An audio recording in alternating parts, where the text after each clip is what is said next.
Have you ever had therapy before? I had therapy before. Didn't go well. When I was in the first two therapy sessions, or first two therapists, I don't think they had the right training. So I've had a therapist tell me, well, you have autism. I've never dealt with that before. I've had a therapist tell me straight off that. It is estimated that approximately a third of individuals with intellectual and developmental disabilities have a concurrent mental health concern, such as depression, anxiety, or trauma-related disorders, among others. My name is Michelle Maddox, and I am a licensed clinical social worker.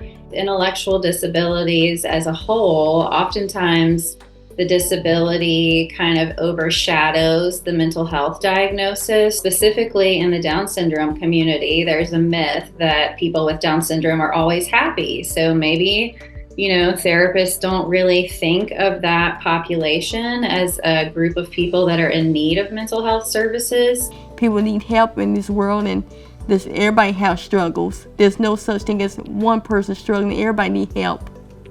It's hard for people with disabilities sometimes because the way they talk and the way they speak, and sometimes their even needs itself, make it difficult for them to advocate for themselves in therapy. Some people may not even think they need it. We have feelings and emotions ourselves, and we have pressures. We have stressors in our everyday lives, mentally, physically, because of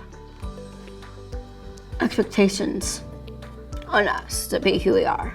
So the goal of therapy a lot of times is just to help them identify the goals they have for their life, how they can get there, and introduce them to some coping skills and calm down activities that they may not have learned about throughout their life. Learning about breathing more, and meditation more. I had, as I said, depression issues and anxiety, and sometimes I would have anger issues too. She was able to help me cope when I needed it. The communicating more and helping with emotional help, learn how to handle feelings better and learn how to process everything better when it comes to different types of feelings or emotionals, and just take the time and being patient with it. I don't like when I see people who can't live their own life because of their own disabilities. I don't think that's right at all. Any person should have the right to live their own life, make their own choices, and if they need support, there's always support out there.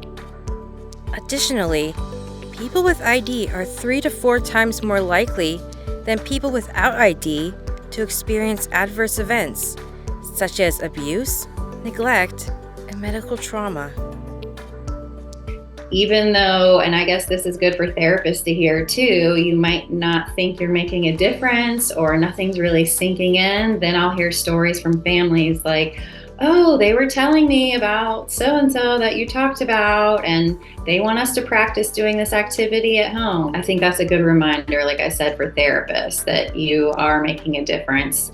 It might just take a little bit longer to see it in working with this population. That's why I'm here today, because I'm able to function because of what they were able to help me with. I hope that therapy can help me communicate better with my friends and loved ones so that they can understand me better and helping me deal with the emotional aspect of it. I think that meeting someone who does have something that's different from what you've experienced is good and a learning experience. Just promoting inclusion so that we can see people with disabilities out in the community and that we can recognize their abilities and that we're actually more alike than different. Going into someone who is nervous about working with people who in mental health who do have disabilities, treat them as if they're like you and as if a story, and listen to their story. It's nice that clinicians can see the human and not my disability.